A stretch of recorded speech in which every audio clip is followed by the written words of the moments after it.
السلام علیکم، کیا حال ہے؟ امید ہے آپ سب خیریت سے ہوں گے۔ آج کی ویڈیو کا ٹاپک اگین ایسا ٹاپک ہے کہ جب آپ اس کو اب میری باتوں پر عمل کریں گے تو مسلم غیر مسلم دونوں کی لائف میں چینج آ سکتا ہے قرآن مجید کی انسٹرکشن کو فالو کر کے۔ آج کی ویڈیو کا ٹاپک جو ہے نا وہ ہمارا ہے کہ ہمیں قرآن کو تھام کے چلنا ہے۔ قرآن کو تھام کے ہم کیسے چل سکتے ہیں؟ دیکھیں، قرآن مجید ایک ایسی کتاب ہے نا جس کے بارے میں اللہ تعالیٰ نے خود اس کی حفاظت کا ذمہ لیا ہوا ہے۔ فی لوح محفوظ اللہ تعالیٰ نے فرمایا ہے کہ میں نے اس کو لوح محفوظ پہ محفوظ کیا ہوا ہے۔ کوئی بھی اس کتاب کو بدل نہیں سکتا۔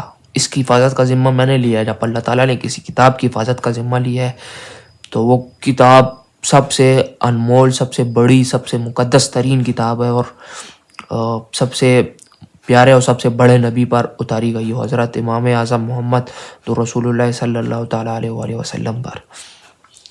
تو آج کی ویڈیو کا ٹاپک ہمارا ہے کہ ہم جب قرآن کو تھام کے چلیں گے تو ہماری لائف خود بخود آٹومیٹیکلی چینج ہوتی رہے گی۔ قرآن مجید کو تھام کے کیسے چل سکتے ہیں؟ قرآن مجید کو تھام کے اس طرح چل سکتے ہیں کہ ہم جب ڈیلی اس کی تلاوت کریں، ڈیلی اس میں جو قصے کہانیاں بتائی گئی ہیں انبیاء کرام کی زندگی کی کہانیاں، اس سے ہمیں سبق لینا چاہیے۔ وہ ہمیں سبق دینے کے لیے آج کل نا لوگوں نے قرآن مجید کو صرف شادی میں لڑکی کے سر کے اوپر رکھنے کے لیے رکھا ہوتا ہے، اور باقی قرآن مجید کو اتنا پڑھا نہیں جاتا۔ تو یہ ہماری بدقسمتی ہے۔ پھر ہم لوگ کہتے ہیں کہ ہم برباد ہو رہے ہیں، تباہ ہو رہے ہیں۔ دیکھیں، ہر چیز کے پیچھے جو لاجک ہوتی ہے نا اس کے بارے میں ہمیں معلوم کرنا چاہیے کہ ہم کیوں تباہ ہو رہے ہیں، کیوں برباد ہو رہے ہیں۔ سب سے بڑی وجہ یہ ہے کہ ہم نے قرآن مجید کو چھوڑا ہوا ہے۔ قرآن مجید کے جو نبی، اللہ کے ڈھیر سارے نبیوں کا ذکر آیا ہے، اس سے ہم نے سبق نہیں لیا۔ ہم نے صرف قرآن مجید کو نعوذ باللہ معاذ اللہ گھر میں سجاوٹ کے لیے رکھا ہوا ہے۔ تو جب آپ قرآن مجید میں جو نبیوں کے بارے میں بتایا گیا ہے اس کو فالو کرو گے، اس کے انسٹرکشن کو فالو کرو گے تو پھر اللہ تعالیٰ تو ایسی ذات ہے، وہ تو کہتا ہے میں کسی کے اوپر ظلم نہیں کرتا جب تک کوئی انسان اپنے اوپر خود ظلم نہ کرے۔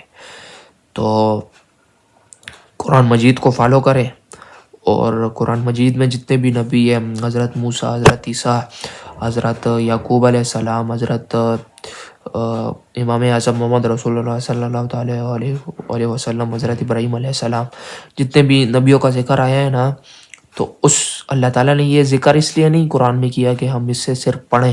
اللہ تعالیٰ نے اس لیے کیا کہ ہم اس سے سبق لیں، کہ ہم جب ظلم کی راہ پہ، غرور کی راہ پہ، تکبر کی راہ پہ اور اپنی انا پہ چلیں گے تو ہمیں صرف بربادی ملے گی، بربادی کے علاوہ کچھ بھی نہیں ملے گا۔ تو دیکھیں، 1,24,000 پیغمبر ہے، اس میں سے کوئی ایسا نبی نہیں ہے جس نے مطلب کوئی نہ کوئی وہ نہ کیا ہو، جس کی لائف سے ہمیں کوئی نہ کوئی سبق نہ ملا ہو۔ آپ اس بات سے مثال لے لیں کہ طائف سے لے کر مکے تک 70 نبیوں کی ایسی قبریں ہیں جن کی وفات بھوک سے ہوئی ہے۔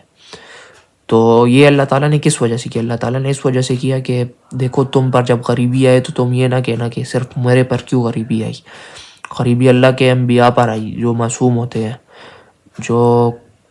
جن کو اللہ تعالیٰ نے تمام انسانوں سے بلند درجہ دیا ہوا ہے۔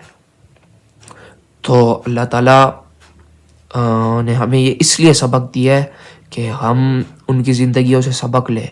ان کی زندگیوں میں جو کچھ ہوا تو وہ ہمارے اوپر جب وہ سچویشن آئے تو ہمیں اس میں اللہ کی ناشکری نہیں کرنا چاہیے، بلکہ اللہ تعالیٰ کا شکر ادا کرنا چاہیے۔ تو تبھی ہماری لائف میں چینج آ سکتا ہے، ہم اپنی لائف کو ایسے بنا سکتے ہیں۔ میں یہ نہیں کہہ رہا کہ آپ بالکل محنت نہ کریں، محنت کرنی چاہیے، ہر انسان کو محنت کرنی چاہیے، اور اللہ تعالیٰ اس انسان سے زیادہ خوش ہوتا ہے جو محنت کرتا ہے۔ یہ موسیٰ علیہ السلام کی قوم کی طرح ہمارے لیے آسمان سے من و سلوہ نہیں اترنا۔ جب ہم قرآن مجید کی انسٹرکشن کو فالو کریں گے، یہ جتنی بھی سائنس ہے نا، یہ ساری قرآن مجید میں ہے۔ تو سائنس ساری قرآن مجید سے حاصل کی گئی ہے، بس فرق یہ ہے کہ عمل ہم نے نہیں کیا، عمل کسی اور نے کیا ہے۔ تو قرآن مجید ایک ایسی کتاب ہے نا جس سے آپ تمام اپنی زندگی کا سراغ پا سکتے ہیں، اپنی تمام زندگی کا راستہ پا سکتے ہیں، ایک ایسا ٹریک پا سکتے ہیں جس پر چل کے آپ اپنی زندگی کو کامیاب بنا سکتے ہیں۔ تو قرآن مجید کو پڑھیں، اس پر عمل کریں، تو آپ کی زندگی میں پھر ایسا ہو نہیں سکتا کہ آپ کی زندگی میں چینج نہ آئے۔ میری ویڈیوز اچھی لگ رہی ہو تو لائک کر دے، سبسکرائب کر دے، کمنٹ کر دے۔ اس ویڈیو پہ میں 5K ایم رکھ رہا ہوں۔ خود دارا میری ویڈیو اگر جو بھی ویو کر رہا ہے تو لائک کر دے، سبسکرائب کر دے، کمنٹ کر دے۔ اور کسی ٹاپک پہ ویڈیو بنانی ہو تو بھی مجھے آپ کمنٹ میں بتا سکتے ہیں۔ اپنا خیال رکھیں، خوش رہیں اور قرآن مجید پر عمل کریں، انشاءاللہ آپ فلاح پائیں گے۔ اللہ حافظ۔